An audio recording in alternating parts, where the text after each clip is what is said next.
You are listening to Ace Comicals. My name's Greg. Today I'm joined by my co-host Leon. Let's get started.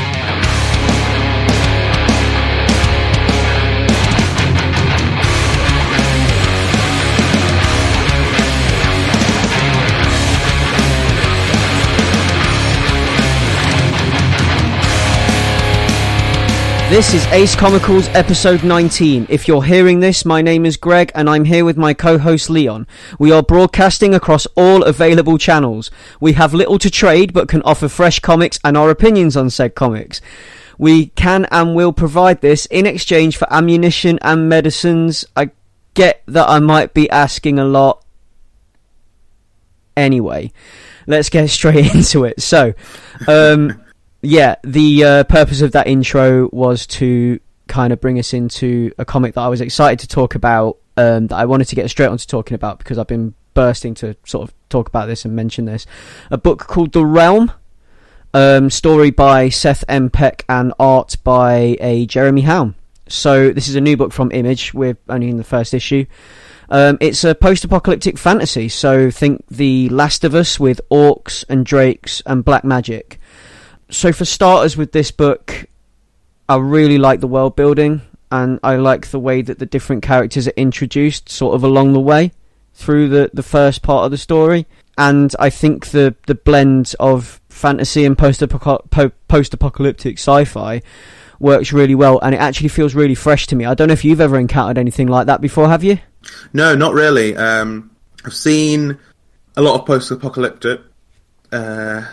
This is where I always typo, and then I typo it in my mouth as well. Post-apocalyptic, and but yeah, I've not really seen it with the fantasy subtly added in this way. So it is quite fresh to me.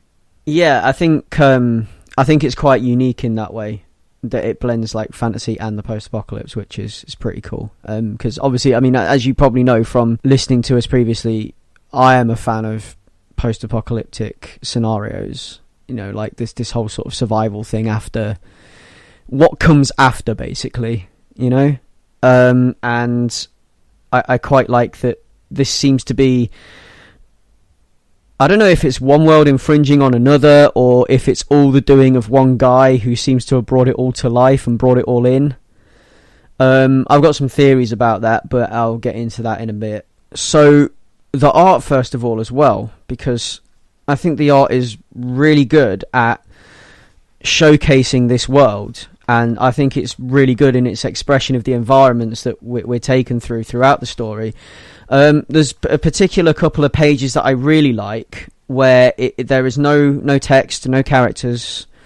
It is literally just shots of the environment, like this 2-page spread, which isn't something. I love that. Yeah, isn't something you see very often in Western comics. And you can actually like hear the metal creaking and the rust and things like that. You know, like when you just see these pages, you can hear like the wings of these drakes in the sky flapping. You can kind of hear the wind howling down these streets. You can hear the metal creaking and things like that, and you know, some of the cables whipping about. And I actually think it's really cool. I did really like this whole thing. The economy of the world seems to be based around commodities, like what you can trade, like stuff, but like important stuff that will keep you alive. So like things that keep you clean and whatever, like toothbrushes and things that keep you alive, like medicines and fresh water and things like that, which I think that's pretty cool. And it looks as if our hero got paid for his most recent endeavour in toothbrushes. This is a character called Nolan, by the way, who appears to be like a gun for hire, and he takes missions as part of what looks to me like some kind of guild. So again, with the kind of the fantasy thing, you've got like this guild of soldiers for hire, guns for hire, that take missions from people in exchange for goods. And, you know, they help on escort missions and things like that, which is how the book starts, actually. It starts with an escort mission that, I don't know, can we say it goes sour? Because I don't think it goes sour. No, I think it goes as planned without going too far, but it goes south for somebody. But yeah. I think it goes as planned and is a nice exploration of that trip.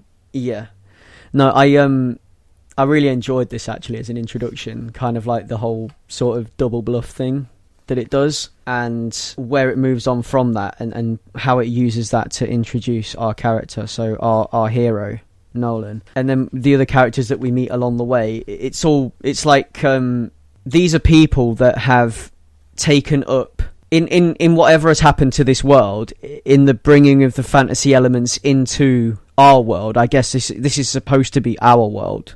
So in the bringing of these fantasy elements into our world, these people seem to have taken up, or the people that are best at surviving seem to have gone with it and leaned into this fantasy realm thing and sort of taken to the swords and sorcery a little bit.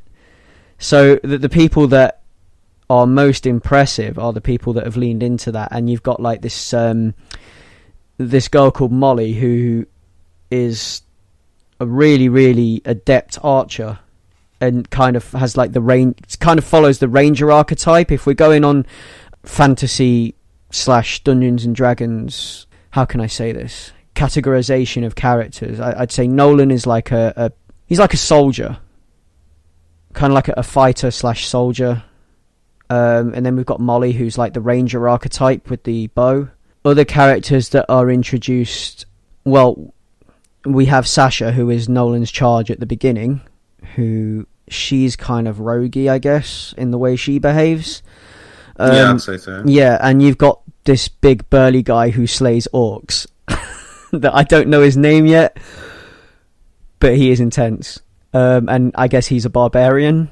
There's this other character we're introduced to called Rook, who sneaks about, kind of ninja-like, again, very roguey. And we have what I think it's setting up to be the bad guy, who it seems that way. Yeah, this is one of my favorite bits in the comic, because when it shows you, because you see these floating chunks of buildings / castle things in the sky with holes through the center, and there's a load of them everywhere, and inside they seem to be like palatial / like mansion type things, and we go to one of these places at a certain point in the comic, and one of the first shots we get is someone's throne room. Stacked next to the throne is a massive pile of like amplifiers and speakers, and there's a guitar leaning against them. And this guy, I think, is setting up to be the main bad guy, and he's like some crazy like necromancer / like he's like messing with black magic, and he looks like, basically he looks like a rock star gone wrong. he's got like his leather trousers on and his tattoos down his arms and black makeup. Yeah. It looks like he's about to go on stage. Yeah, he looks like a rock star who's been given powers. Yeah. So he's a rock star that's obviously takes what he sings / screams about on stage seriously, I think. And yeah, I just thought that was a really nice touch, that, you know, he has a guitar and a stack of amps and stuff next to him, and he's like this like crazy necromancer, and you can imagine him like maybe being interested in this like black magic and things like that as a kid, and then taking it a bit too far maybe, and that being the reason that we have the world we have. I don't know, in this comic anyway. But yeah, all in all, it's like it's really good sort of setup, I feel anyway, for the beginning of the story, and I think it does a really good job of laying everything out there and introducing characters and getting you ready for what to expect. And there's some really nice little touches in it, as I mentioned. And there is even actually, because I usually pick these things out when I'm reading these comics, where they have song lyrics in the dialogue. This time it's when our big burly guy with the mohawk turns up, our barbarian, I guess. He's like slaying orcs. And he turns up and he's humming to himself, and it's a song called Dirty Work by Steely Dan. It's like 1970s song. I do like stuff like that when they put it in. But yeah, I think this is really cool. And there's some weird stuff going on with some black magic, and our hero seems to have a bit of a secret involved in that actually as well. But yeah, no, I really enjoyed this book. So I mean, what was your first impressions here, Leon? I mean, what are you? Well, this is a like many comics on this, a recommendation from you. So I thought I'd check it out. And yeah, I definitely got that post-apocalyptic, The Road, Last of Us type vibe, especially the way it starts out, and Nolan has this charge, this girl on horseback, and there's a nice merging of both the rusted and overgrown nature of this future, but also the fantasy-like element of monolithic structures floating in the sky. And I think they work really well together. This is a nice image of seeing a guy with a woman on the back of a horse just going through this desolate setting. It's deserted. It's like there's no one else there. Well, yeah, it's like you were saying, like you can hear the sounds of what's going on, but you can also feel the chill. It just feels cold and scary. But yeah, I mean, at first, I will say I was distracted by Nolan's facial hair right at the beginning, because he's got like a stubble going on, but it sort of circles around his mouth, and it's almost a bit of a sphincter style, which cracked me up. But once I got over that, it was fine. But yeah, I think the intro setup is like really effective in setting up his character and capability. I think they really effectively establish, often with no words, just the art, the power structure and the twisted laws of the society. Yeah.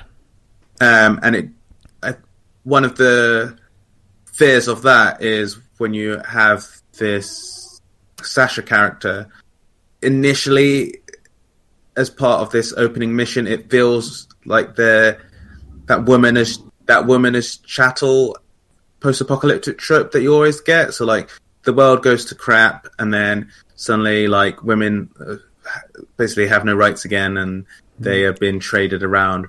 She has been treated like a commodity, hasn't she? Is the impression you get.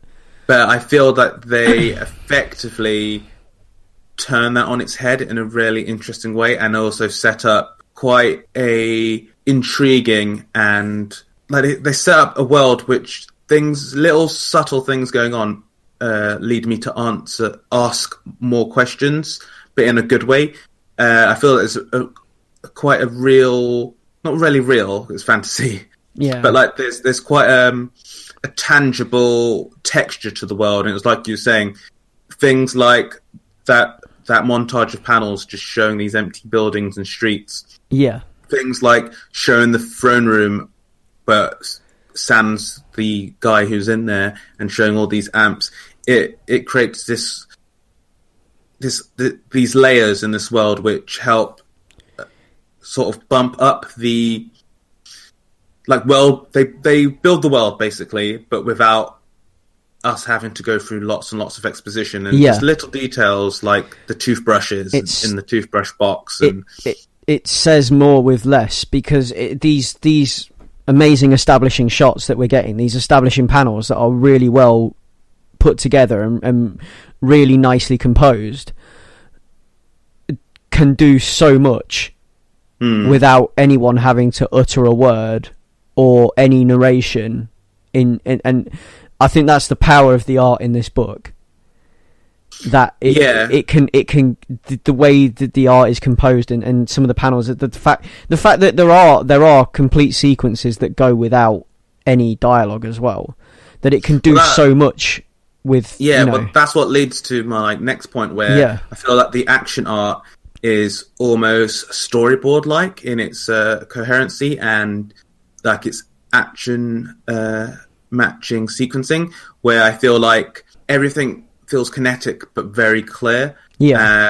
And so like someone gets punched, the next panel I'm fully aware of the geography of the situation, and I know how this person's been stabbed and how this person's moved from A to B to C, and it's quite refreshing. It's like watching a good action scene in a film where you feel all the hits, you're not chopping it around and being distracting or confusing. I really appreciate that, because I feel sometimes in comic art with action, a lot of the onomatopoeia does the heavy lifting, or this is like splash pages where it's one action, but you're meant to have read like 20 actions into it, and it just doesn't feel as compelling or it doesn't interesting. Yeah, it doesn't draw you in as much. It doesn't, because this draws you in and it keeps you there because it feeds you the information, and it's so succinct in the way it does it. It doesn't over explain things,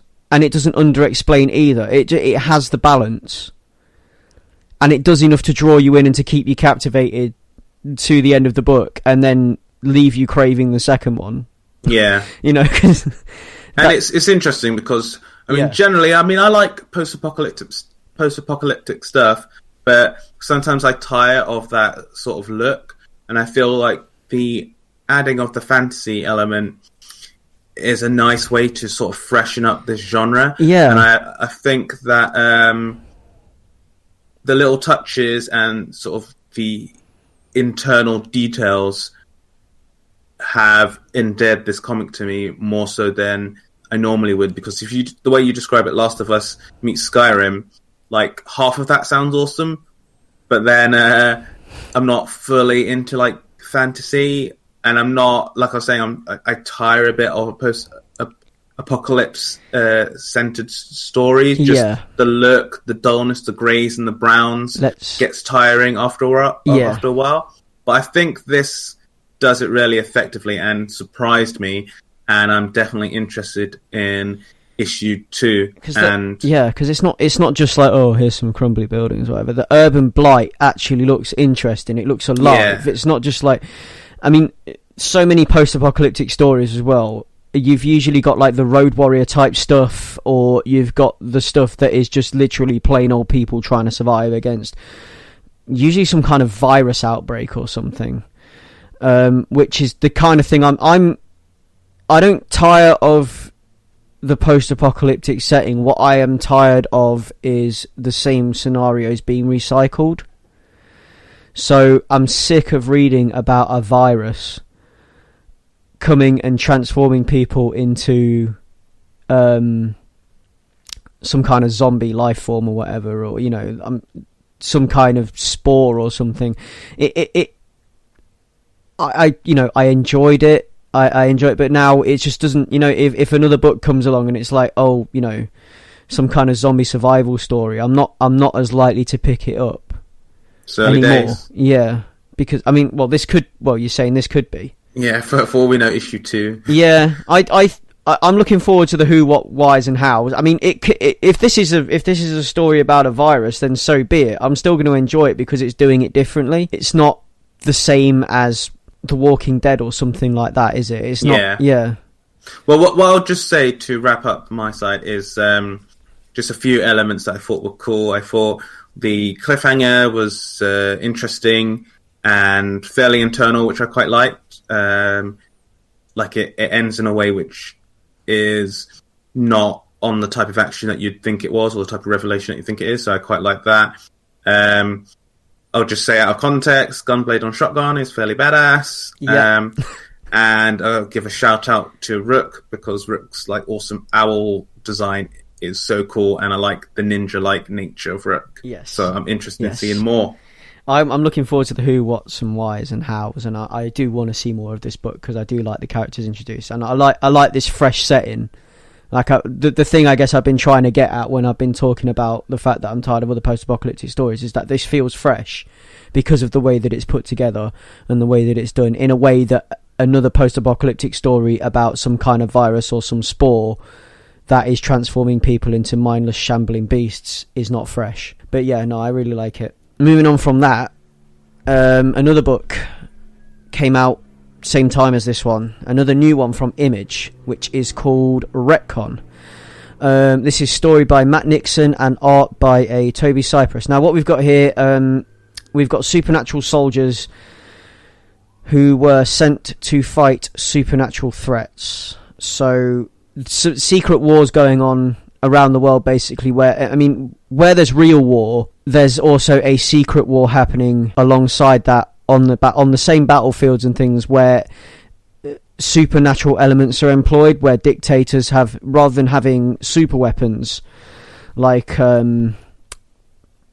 we would know as super weapons, like chemical weapons, WMDs, nuclear weapons, that kind of stuff, they would, like they have these supernatural weapons like vampires or whatever, or and they use these people as weapons. So we've got like this task force who are supernatural soldiers with supernatural abilities who would be sent to fight these threats.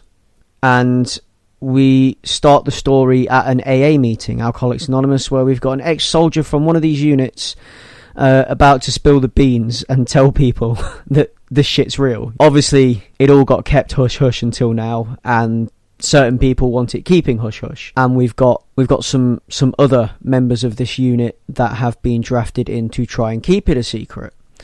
So the artwork's nice, and it has it's a slightly like abstract feel. The designs of the characters are really cool, especially post-transformation, because some of them are like bears or like lycanthropes and whatever. So when they transform, I like the way that they've drawn the transformed form in a way that it's not just an anthropomorphic man covered in fur with huge teeth. There's something about it. It's the werebear, for example, that appears in this book has got bits of human hanging off it when it transforms. It's like the bear almost bursts out of the human body, and you've got like part of the human face still attached to it and stuff like that, which I thought was really awesome.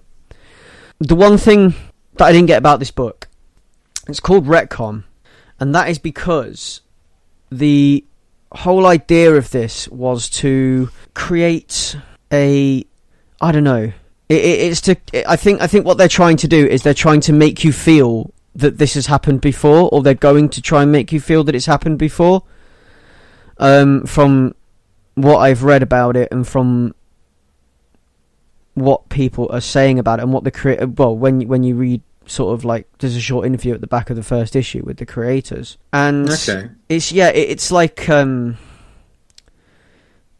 it's either going to move backwards and forwards through time, or it's going to be that these events have happened before, and for us it's supposed to feel like events have been retconned, even though they haven't, and it's a brand new story, which is something I'm failing to grasp at the moment, because I don't know how you can achieve that, because if something's new, it's new.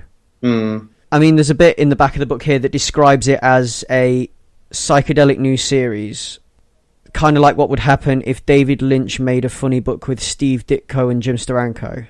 So I think I can kind of get what they're going for, but at the moment that's all lost on me.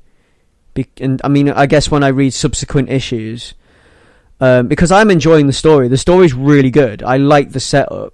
I like this idea of a unit of supernatural soldiers with supernatural abilities, and all these weird and wonderful abilities that these people have. Like, there's a guy that can inhabit other bodies and control them remotely using an Xbox pad.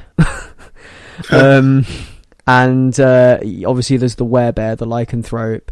There's a guy who it's some form of possession where he has a demon inside of him, and this thing has like some kind of like built-in pre-setting or predilection for self-preservation that transforms his body to deal with threats. So I quite like the ideas in this book. I like the idea of this unit of supernatural soldiers. I think it's pretty cool, but the concept at the moment, I don't know if I'm being stupid or if it's something that I'm not supposed to get until I've read subsequent issues. That's likely the case, Yeah, it just feels lost on me at the moment. I'm just like, okay, so how can you retcon something that has never been, But we'll see. Yeah, I think it'll be. Obviously, I've not read it, but I think like it's way too early to ask these questions, man. I know. It seems to be, the whole thing seems to be built and marketed around this premise, and I don't get it yet. But yeah, it's a really cool book, and I recommend picking it up. I'm going to follow it. I'm going to see where it goes, because I'm interested, and I'm interested to see how they manage to pull this thing off that they're trying to pull. It is very psychedelic, and it is very cool, and this abstract edge to the artwork and these colours, it's really good. I like it. I think it's an awesome book, and I think that's one that you should probably check out, Leon, because I think you might like it. Okay. So moving on from there, guess we've got one that we both read, which is Wonder Woman and Conan. Yeah. Now, this is like a crossover book, so it's like a fun superhero-y crossover type thing. You've got Wonder Woman and you've got Conan the Barbarian, and the two meet. So it's Wonder Woman in Conan's world. The book opens with Conan on the road, travelling, doing the thing that barbarians do, wandering about. He comes across a guy who seems to be in a bit of a pickle with some dudes that he owes money to, and they're either going to kill him or just do something really nasty and disfigure him. But I think in his words, they're going to burn his jaw off. Yeah, something along those Yeah, lines. they've got like this hot set of tongs that would be like forging tongs from like a blacksmith's, like a smithy's workshop or whatever. And Conan's about to just walk away and just be like, whatever. And then the guy offers him money. He's like, you know what, I'll give you enough gold to buy a whole harem of whores if you want, if you can free me from these guys. So Conan's just like, okay, dude knows his market, gets to work, slays the guys that, slays the assailants, and frees the guy. Now, the guy then fesses up that he hasn't actually got the money, but he's made a bet that is a sure win on the gladiators in the town. So Conan ends up heading over to the Colosseum with this dude, and this is where we're introduced to Wonder Woman, because she's been captured by a slaver and she is now a gladiator, and she's been forced into gladiatorial combat under the name the Island Flower. And that's where it all kicks off. So Wonder Woman single-handedly takes down, is it 6 dudes? I can't quite remember. No, wasn't it like 3 or 4? Yeah, she basically just takes down all these hardy warriors and impresses people. Losing this guy's bet. Basically, this guy loses his bet because of it, and Conan just gets angry. But he decides that he recognises her from somewhere and needs to go and find her. Apparently they met once when they were children. I think this is what it's setting up, that Wonder Woman knows Conan and Conan knows Wonder Woman from way back when they were little kids. I really like this book. I like that it was, it's just solid superhero fun. It's a nice fun crossover of 2 well-known characters. It's got kind of an old school feel with the way the narration goes throughout. I don't know if you felt that, but when you read old comics from kind of the late 80s or whatever, or the 70s, and you go back and read something like that, they tend to have this there was this trend of having this kind of narration throughout the book where where it would narrate the events as they're happening, and it would be like, I don't know what's in store for our hero next, but darkness this and flashy powers that kind of thing, where it's basically foreshadowing everything, or almost lampshading everything. I don't know. What do you think? Yeah, but I also think it's very much in the tradition of this sort of fantasy Conan story. Well, yeah, that's it. But yeah, this is what I mean. It's it's got that kind of old school feel to it, which I think is quite cool. I think it's quite nice.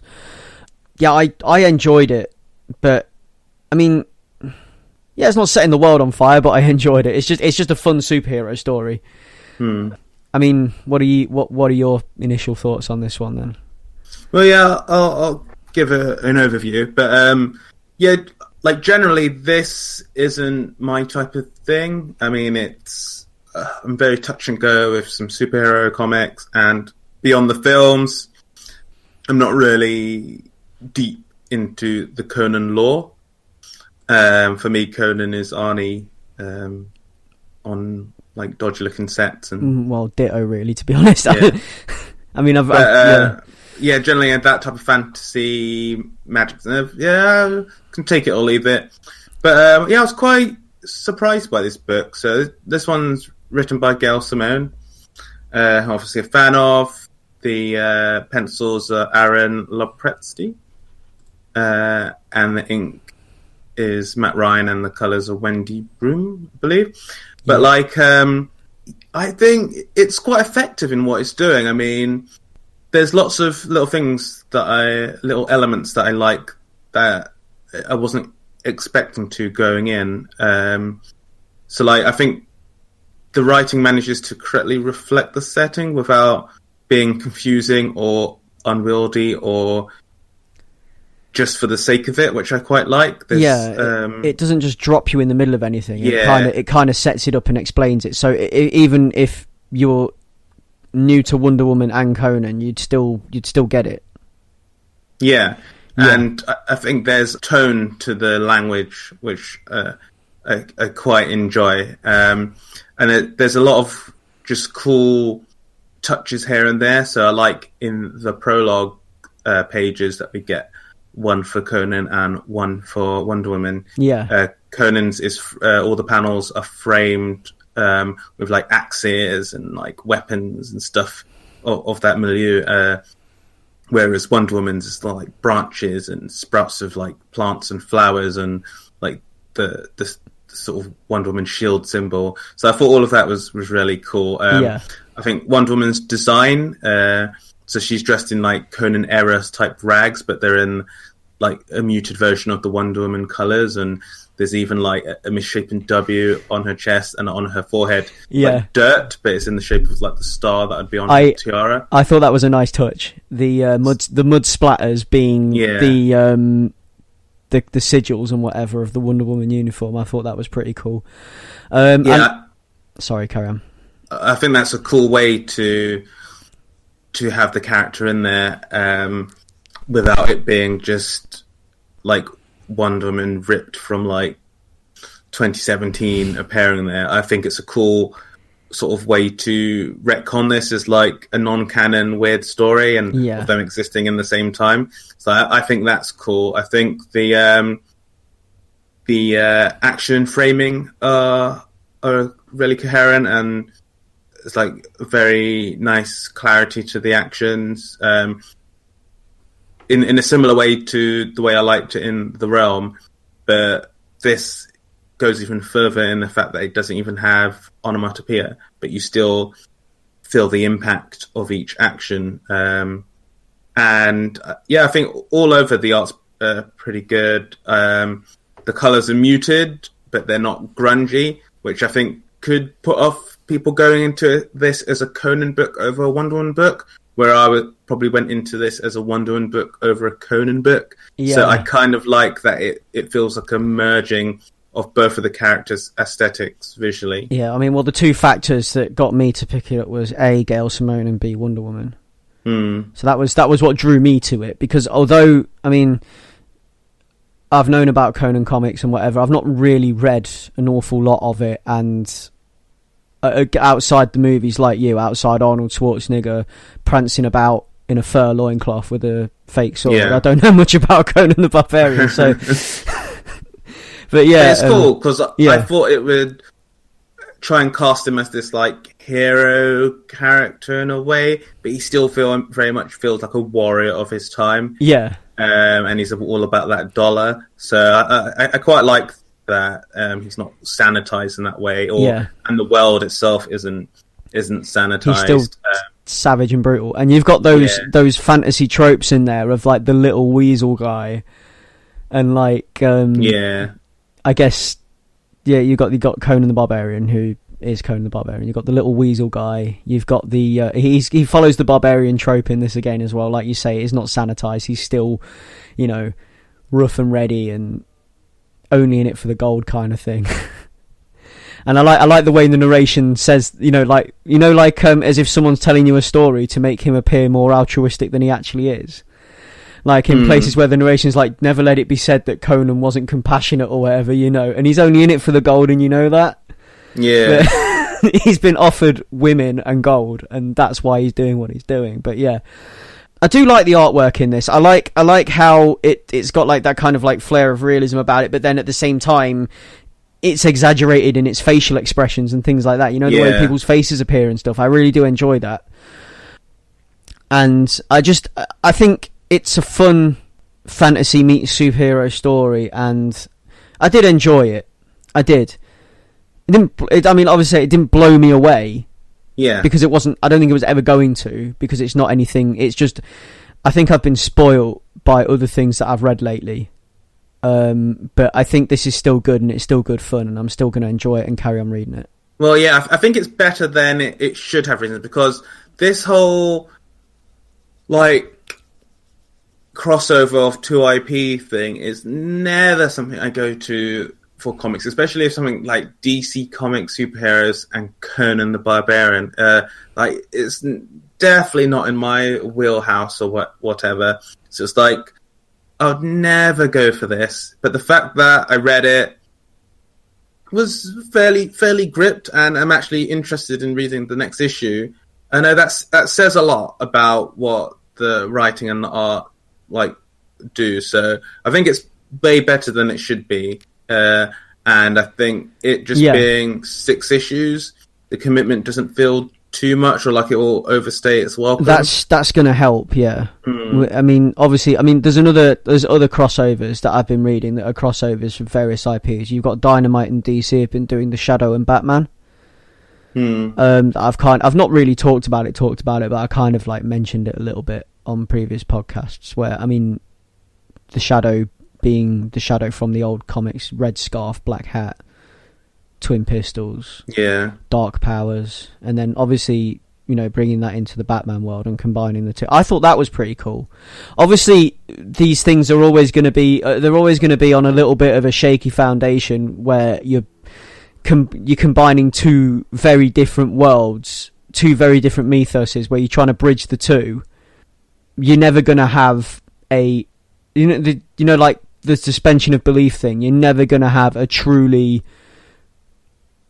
cohesive, believable way of doing it. Yeah, but I think it's a good opportunity to explore what makes both characters what they are. What makes them tick, what makes them so appealing, and I think it's a cool way to explore them and their relative. And I guess it's a nice way to introduce characters that are more obscure, that you may not have read the comics of or may not know too much about, by tacking them onto a more popular character, which I think is usually the case that they do, where they, for example, tacking the Shadow onto Batman. People buy Batman comics, but people that buy Batman comics might enjoy Shadow comics because they're in a similar vein. So, Batman and the Shadow working together is kind of a nice thing. And it introduces people to the world of the Shadow and gets people interested in reading Shadow comics. Hence, I guess tacking Conan onto a Wonder Woman book, people are going to buy it because they like Wonder Woman, and through that they're going to get introduced to Conan the Barbarian and maybe pick up some Conan the Barbarian comics. So I guess it's a nice way of introducing people to other stuff that they might like, kind of thing. But yeah, as I say, it's nothing flashy and fancy. It's just a really nice little superhero crossover story, and I think it's a good crossover. I think it's one I'm going to continue to read. I like it. So yeah, Wonder Woman and Conan the Barbarian. Now the last one today that I have is it's the latest Dark Knights book. So we know about this Dark Knights event, this DC Dark Knights event that's been happening, DC Metal event, and we've been following it here. I've been following it, and I think Leon, you've been following it a little bit as well. You've read a couple of bits of it. I've read one or two, but I think I'm going to sit back and see what happens. Buy the trade. Yeah, because there's certain things that I'm waiting for with this. Yeah. But, I want to stay on the core, and I also don't want to deal with all the outliers. And I'm just waiting for the Batman Who Laughs. Yes. So this is the first of the one-shots. So obviously, Leon mentions the Batman Who Laughs. Well, at the end of Dark Knights Metal number 2, which is like the main event book, the Dark Knights, these dark versions of Batman with powers that reflect other members of the Justice League or other members of the DC universe, have been brought forward into into Earth 1 from the Dark Multiverse, from the other reality. And this is the first kind of look we get at one of the Dark Knights. So this is the Red Death, which is Batman with the Flash's powers. It starts off and it explains that the Dark Multiverse which is where these Dark Knights are from, is it's a place of stories that should never be, worlds that are doomed to fail and to end, worlds that have no chance of survival, that are built upon bad decisions. So when a bad decision is made in the main universe, it gives birth to one of these, or when a decision is made in the main universe, the twisted way that decision could have gone is reflected in the Dark Multiverse and becomes a universe of its own. In this, we've got Batman stealing he wants to steal the Speed Force from Barry Allen to save the world and to save Gotham. Because Batman being Batman feels like he's the only person who can do it and has to do it alone. So I think it's really cool, and I think it's a really cool sort of what if story, and I like the concept of these Dark Knights. I like the way they're written. Like it's like, Batman shouldn't have these powers, and this is what happens when Batman gets these powers. This is why Batman shouldn't have these powers, because of the way he behaves and the way he would behave. And I like the way Batman tries to steal the Speed Force. It's very, very heavy metal. And to top it all off, the story in this one shot is named "Ride the Lightning," which is after a Metallica track. So I think it's pretty cool. But yeah, it's a nice cool little addition to the metal story, and it's a nice little look at what would happen if these bad decisions. What happens when these bad decisions are made in kind of like a sort of an off kind of way, like a Twilight Zone kind of way. Like this is what happens. This is what shouldn't happen, kind of thing. Yeah. This is a world where things that shouldn't happen tend to happen. The way it's introduced as well, it's the Batman that laughs doing the narration at the start, which, from what we get the impression of so far, the Batman that laughs is an amalgam of the Batman and the Joker, and is serving the demon Barbatos, which is kind of like the big bad presiding over this whole event. So Barbatos has been looking for a way into Earth Prime for a long, long time, and he's got these Dark Knights to help him do it. Or the Dark Knights have been looking for a way in from their doomed worlds to ensure their survival, to save their worlds. That they want to bring what they have into Earth 1 as a way to kind of preserve themselves and save themselves, and Barbatos is going to help them do that. And I think it's pretty cool, and I like the way this is going so far, and I like the way just while we're on talking about this metal event, actually, I like the way the other metal books tie into it as well. So I mean, you've got like I know you're saying that you've got all these like offshoots and things like that you don't really want to have to get into and things, but you've got the Gotham Resistance, which has been set up in various other books. So you've got like the Nightwing book, and you've got a Teen Titans book, like these like little stories that sort of connect across these books. And there's a Suicide Squad one coming out next week that deal with Batman's Rogues Gallery one by one, who have all been kind of beefed up and given extra powers by coming into contact with this crazy metal that the Batman that laughs seems to be giving out in the form of like a card, which I think is pretty awesome. So yeah, it's a really cool event. The art's great, and I like the writing. I like this one shot story. I think it's nice. This kind of like this, because of the way Batman is, the way he is like a doomed character, isn't he? If you understand where I'm coming from with that. Yeah, like yeah.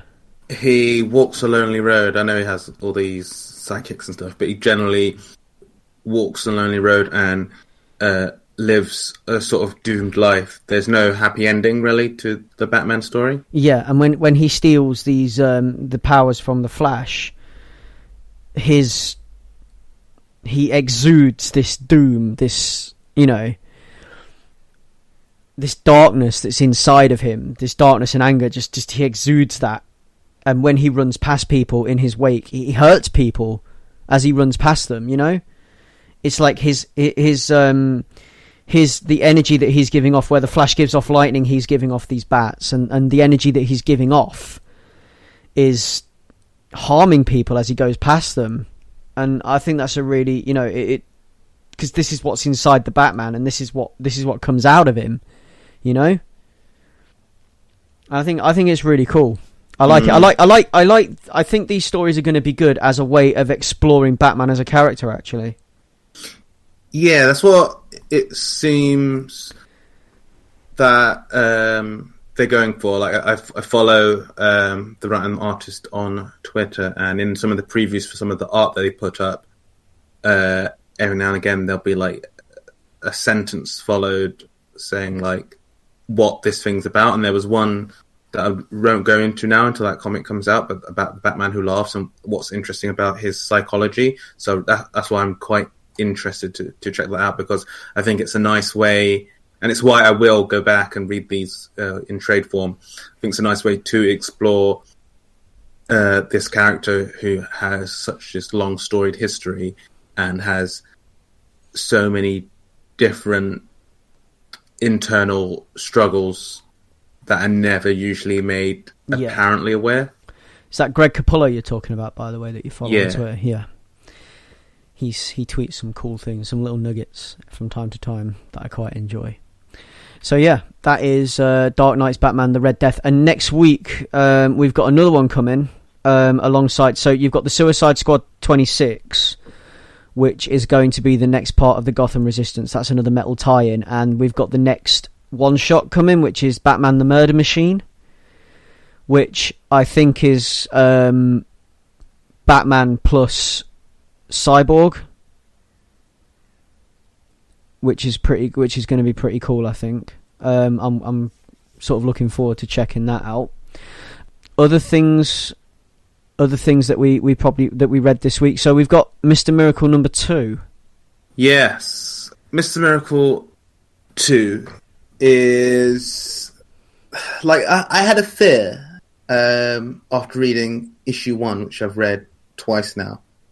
And this is the Tom King, Mitch Gerads book, based on the Kirby character who was one of the New Gods from the 70s. But yeah, I had a fear that issue 1 was everything I loved about it, and its weirdness and its internal craziness and its sort of weird static-based, you're fumbling through the brain type thing.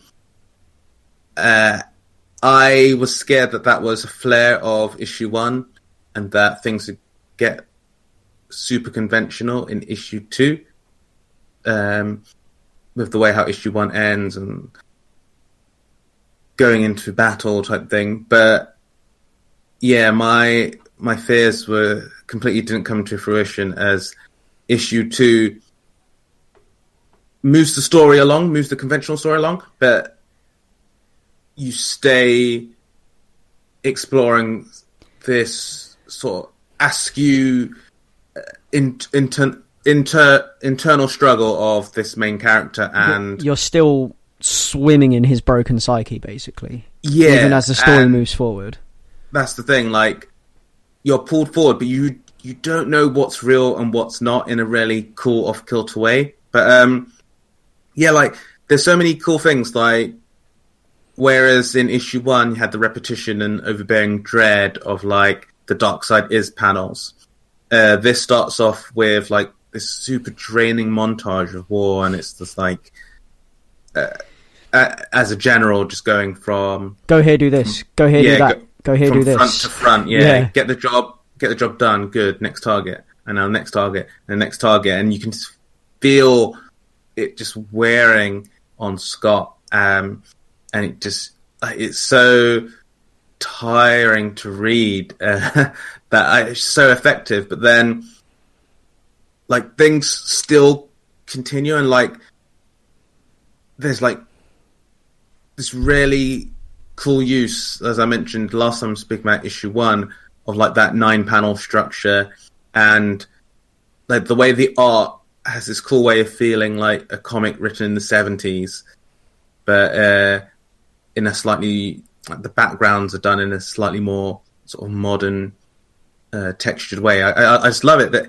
I love everything about what King and Gerads are doing with this book. I love that panel structure, the way they do the sequences through that. Like it's just, I think it's so effective. Yeah, I mean, where it's been in other books, it's really effective as well, because they do things, and things are, you know, how do you describe it? Where it's very sequential, where they document each moment rather than just going from one moment to the next and letting your mind fill in the blank part. Yeah. There's some really good examples of it in other books, but I think it works really well here. I really do. Yeah, and like what this continues, that I thought issue 1 set up really well, that I don't often see in comics like this. And I mean, this is for all intents and purposes a superhero comic, but not really. But that there's something really grounding and authentic feeling about Scott and Barda's relationship that I really like. A feeling of a relationship that's just been going on for years, that is just a partnership, and there's so much unspoken, and there's so, like, obviously there's a deep love there, but it's not overt it's not overt and showy. Instead, it just feels very adult, and like these two work together and like prop each other up in good times and bad, and yeah, I really like the dynamic of that. Yeah, like they just feel like they've been married for a long time, and the just little things like the scene with the shower, trying to get the shower working, just little things like that. One of my favorite pages in this book. Yeah, just the little things like that take the something so damn ordinary, like when you check into a hotel room and you can't work out. Yeah, you're both tired because you've both been traveling or whatever, and you and your significant other or whatever check into a hotel room and you just can't work out how to get the shower working, and all you want is a shower before you go to bed. And like, I don't know, like the way they're handling this story is really cool, and I think the different plot and story elements in this book are very convincing in how they're pulling us deeper and deeper into the story.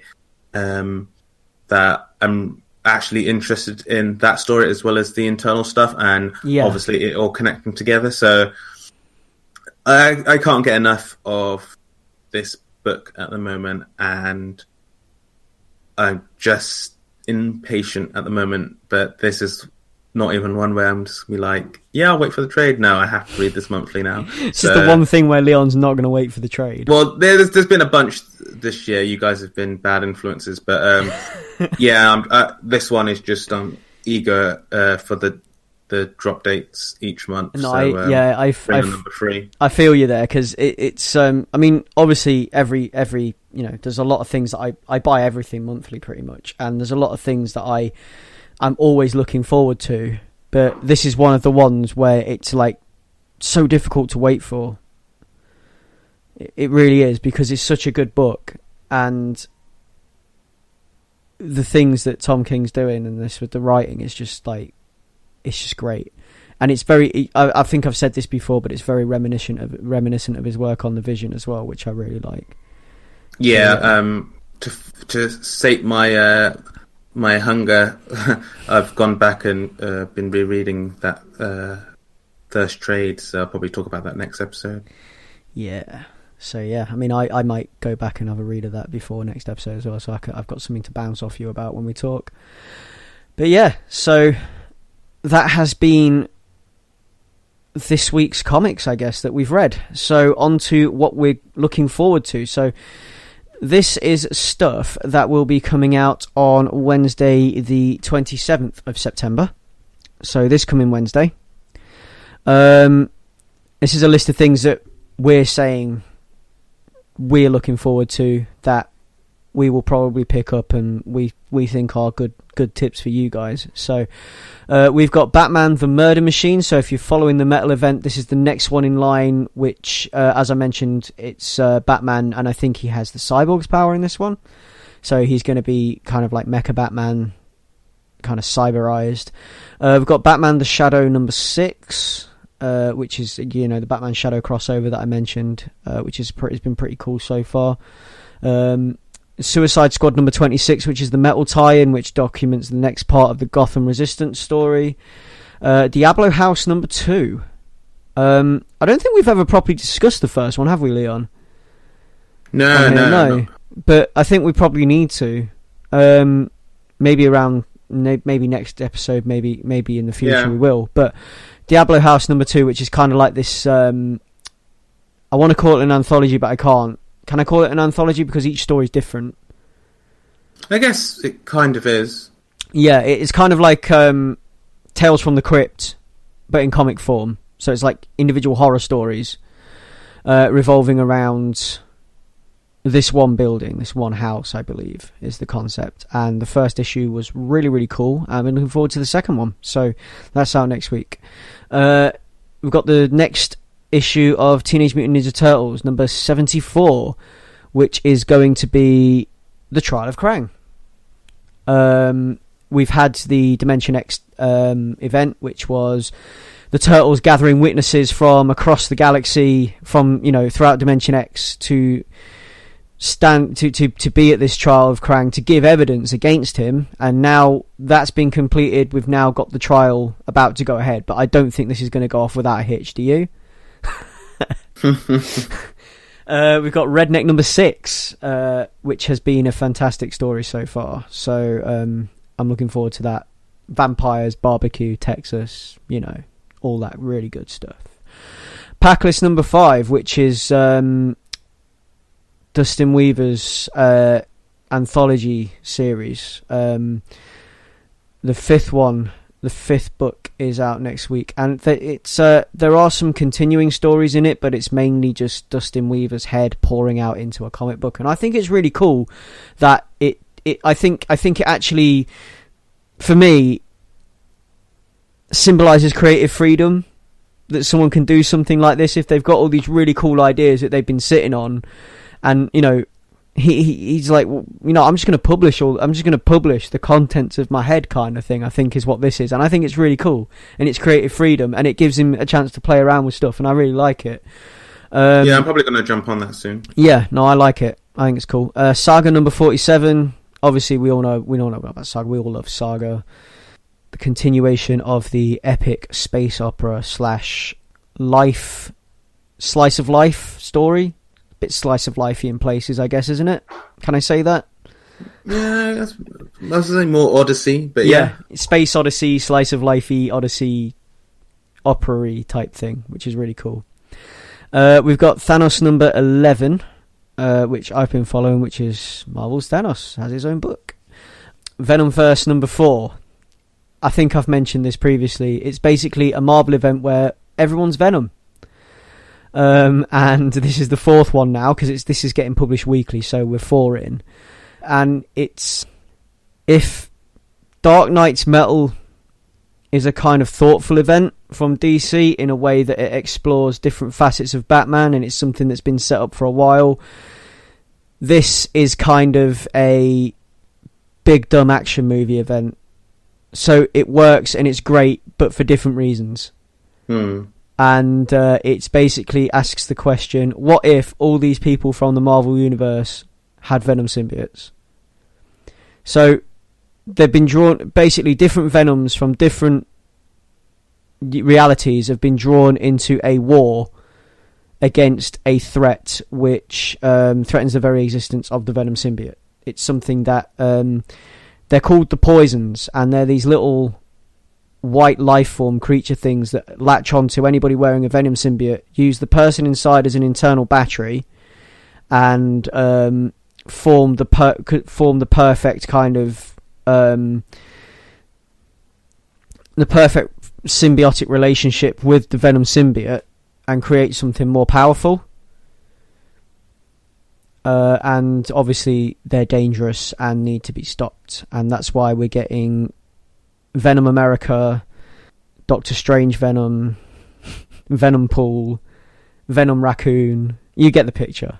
The Poisons. They're called Poisons, yeah. Yeah, it sounds like a pop punk band. From I know, yeah. Something from Gem and the Holograms or whatever.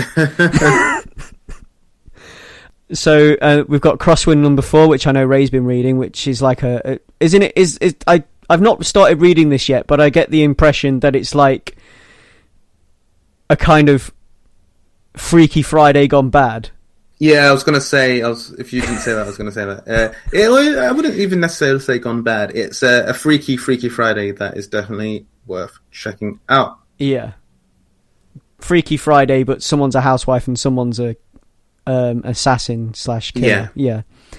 Victor Laval's Destroyer number 5, which is kind of like a direct continuation of the original Frankenstein story. And it's been really interesting, actually. I've really liked some of the themes that this is explored. I like some of the issues that it's put forward as well, that it's brought into the light, and I like the way it's dealt with them. I like this book. And we've got Godshaper number 6, which I think this is going to be the conclusion, isn't it? I can't remember. I'm sure it says that there's only going to be 6 books, or somewhere someone has said, like one of the creators has said that there's only going to be 6. And if it continues after 6, it won't be the same artist. I think that was Goonface that said that. He's like, oh, well, if it does continue after 6, then it won't be me. Okay. So I think there's only going to be 6 of these, and I think 6 is the last one. So yeah, I'm looking forward to that. I guess we should move on to our questions now.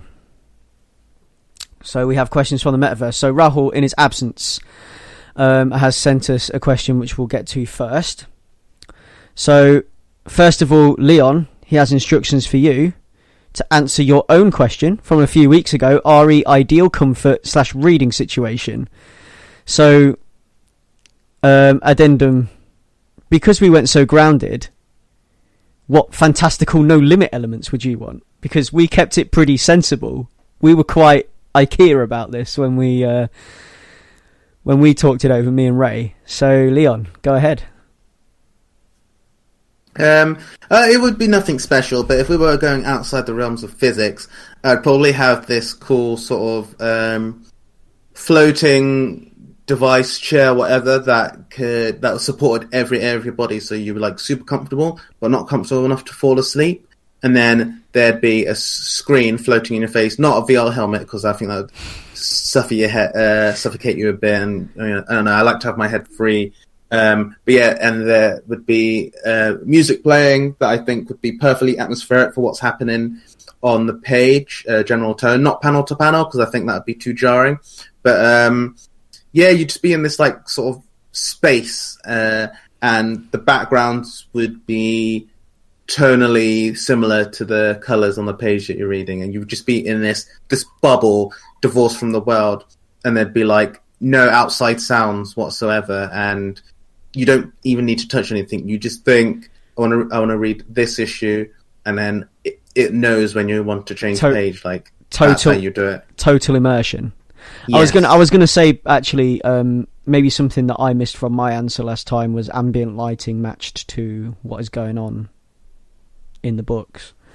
Yeah, I think that's the best way.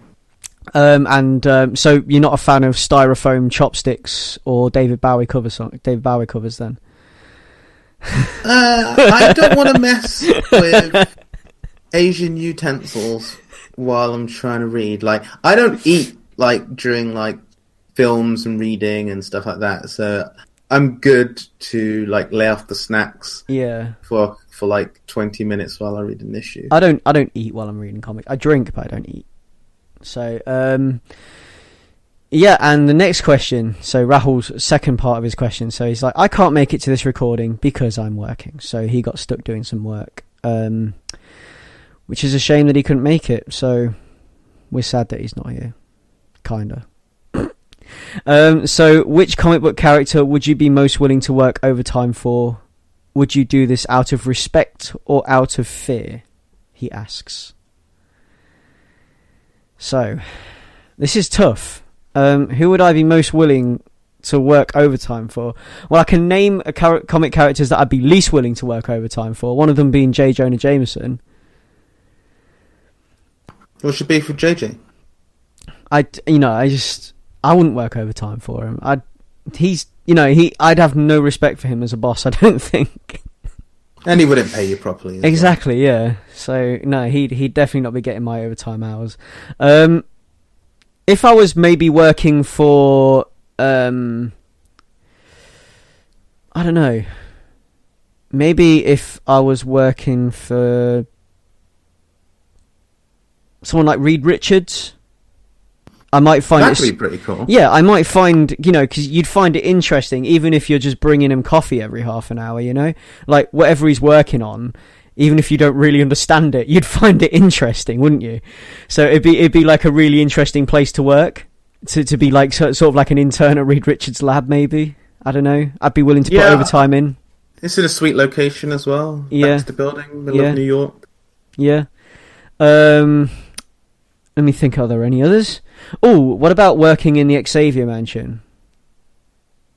Yeah, but you'd be like a TA, wouldn't you? Teacher's assistant.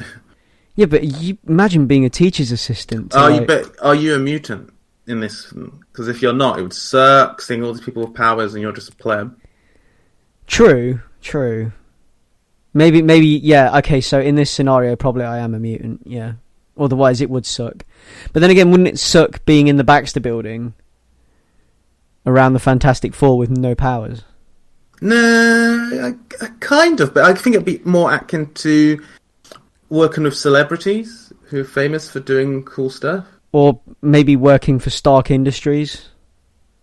Yeah, I think, like, Tony's ego would get draining. I guess... Maybe if you're not in direct contact with him. Maybe if you were working, like... I guess it depends on which interpretation, because, like... Yeah. Movie Stark's, where he is at the moment, it seems like he could be quite compassionate while being a tool at the same time, but at the end of the day, you're still going to learn and benefit. So maybe that. If it's Alky Tony, then that was that. I mean, what about working for? We're just going through the Avengers one by one now, but Black Panther. Like if you worked for him in his palace or something. A male Dora Milaje. Yeah. Or what about as would you be willing to put overtime in? I guess you would, yeah. If you worked for I did have another good. Oh, what about if you were actually working for S.H.I.E.L.D, like not actually an agent of S.H.I.E.L.D, but someone in admin? Well, I guess because I work in IT, so if my IT was taking calls from people on the helicarrier, that could be kind of cool, I guess. Helicarriers dive bombing into the ocean, and you've got like Black Widow on the phone, like asking you, "How the fuck do I get the systems back online?" Yeah, or Maria Hill just badgering me, but that's just Monday in IT, man. Yeah. No, yeah. So I think, yeah. In answer to your question, it'd probably be like someone, maybe someone that you could somewhere where it would be interesting, somewhere where obviously there's a reason to stay in for overtime because you want to see what's going to happen next because you're part of this crazy world now. So yeah. See, I would say Marvel is probably, in terms of the superheroes, Marvel is definitely the better avenue to go. But if I think because it doesn't necessarily say superhero characters, but comic book characters, I can't think of any that are not superheroes that I'd want to work for. No, if they're not superheroes, then it just becomes the same as your normal job. But I think, well, not entirely, because some people are working quite interesting jobs. But I would say that being the Terry McGinnis to a Batman could be kind of cool. Yeah, I was actually going to say to you, working for Lucius Fox. So, like, you wouldn't know that Bruce Wayne was Batman. But you get to work on all the cool tech. But you get to work on all the cool tech, and you get the feeling that what you're working on is going for Batman, you know? Yeah. Yeah. But you've signed, like, an NDA and stuff. Yeah. I think that could be epic, because I think the perks would be insanely good. Yeah. If I was working for Wayne Industries under Lucius Fox, I think I'd put overtime in. Yeah. Because it's this cool sort of it's like working for a charity or something. You know it's going to a good cause. Yeah. Everybody wink, wink, nudge, nudges. I think that would be awesome. Yeah. No, Wayne Industries would be good. Or maybe even an apprentice butler, like working for Alfred. No, that would suck. To take over from Alfred. Getting trained to take over from Alfred, no? I wouldn't like that. Like, that's too much overtime. That job is just overtime and nothing else. Yeah, Alfred works 24/7. He doesn't go home because his home is work. Yeah, I know. I bet he doesn't even get that good benefits either. Or holiday. Yeah. Poor guy. I couldn't do that. So in answer, I guess I think Wayne Industries is probably the one we'd be most willing to do. If you work for Wayne Tech. So we've got another question as well from Mike. So Mike's asked us an interesting one this time. Mike says, "Hey guys, thanks for the response on the podcast, though I feel that maybe I'd have gotten different answers from you if I had omitted the word obscure." Which you're probably right, to be honest, because I think we got too focused on that, and it sort of derailed us slightly, and we just sort of got into defining obscure comics rather than actually giving you a clear answer. So we apologise for that. So as a follow-up question, I love reading the introductions in collected trades from the author, but I don't think I've ever read one better than the one from Warren Ellis's Ministry of Space. Can you come up with one to top it? Might require some research. And he's included a photograph of the inside page of the trade in question. And it is a pretty good introduction. This is no, it's pretty cool. I like it. It's Mark Miller writing the introduction to Warren Ellis's book, so I think it's pretty cool. And it is quite humorous and it's quite punchy, and it does grab you, and it would make you want to read the book. So going on that, as kind of the setting the precedent, I don't know if I've got one that can top it, because I think it's a subjective thing. But I've got two of my favourites here with me. My first one is the foreword for Batman Haunted Night, which is by Archie Goodwin. And he starts off by recounting a Halloween night in 1944 when he was 7 years old.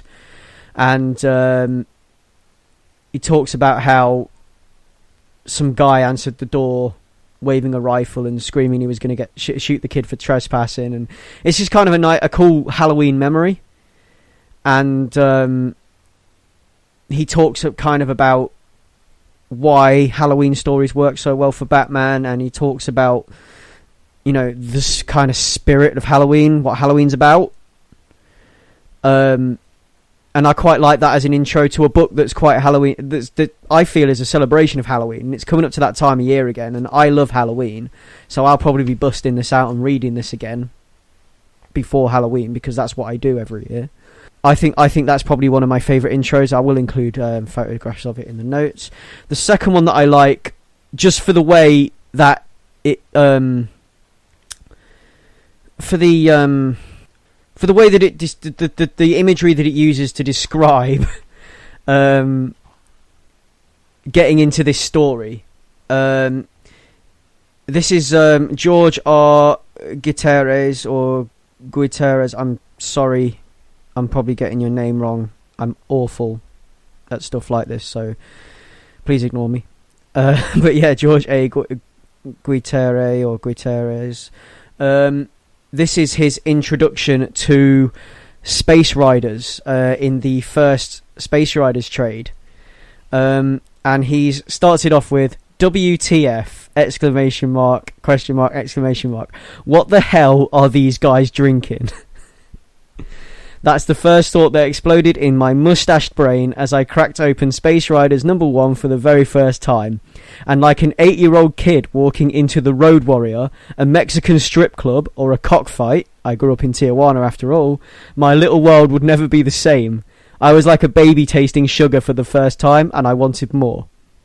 So if anything is going to sort of set the precedent for this book, and set the precedent quite accurately, actually, I think that opening paragraph right there does it. I mean, obviously he goes on to describe the rest of the book and, you know, talk about how he got paranoid and that, you know, if the art is so amazing in a book, then usually the story is donkey poo, in his words, and vice versa. But no, the art's good and the story's good, so he was pleasantly surprised and he really enjoyed the book from the sounds of it. So if anything is going to get me to read a book, it's that, I think. And it's like, I guess it's like this intro that Mike has sent us a photograph here. It gets a little bit meta, where he talks about the fact that an introduction is something that you would only get in a print medium because reading's an isolated experience. And I guess in a way that when you sit and watch a film,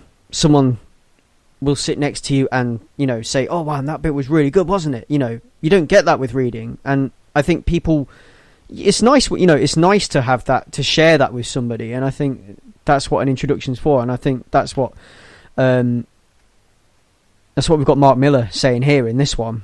And that's kind of like what this Space Riders one does as well. So I love this Space Riders one for the way it's written and the fact he doesn't pull any punches. I really do like that. Leon, have you got any? Well, yeah, I found this one to be tough because I discussed this off air, and I looked back at some of my old trades and graphic novels, read through some of those forewords and intros, but the thing I found is that none of them really stood out to me in a way that would be notable.